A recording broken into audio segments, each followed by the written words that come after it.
orangutans, unfortunately, are semi-solitary. They're one of these animals that likes to be with other animals, but not too close.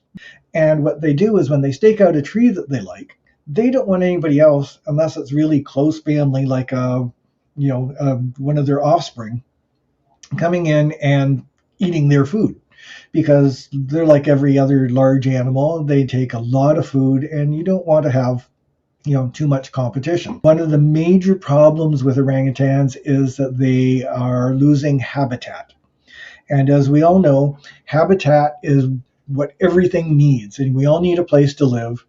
And it's kind of like when you put too many people in Toronto, and then you all kind of get all kind of claustrophobic because everybody's all squished in together. But most of us like to spread out.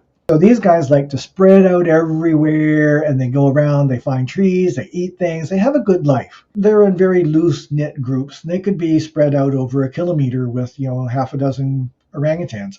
They can see, they can smell, they can hear, they call to each other, they make noises, they know that the other guys are around.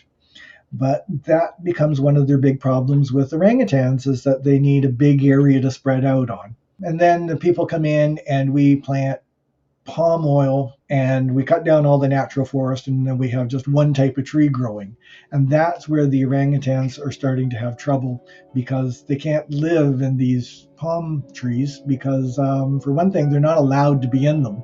The humans that own them and they want these nuts, they say, well, you get away and leave my food alone.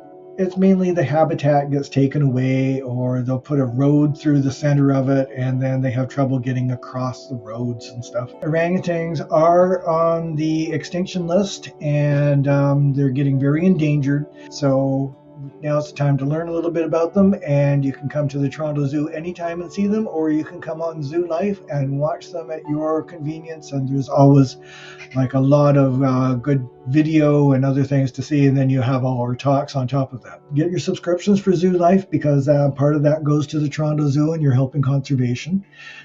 We really appreciate everybody who has subscribed and everybody who's here.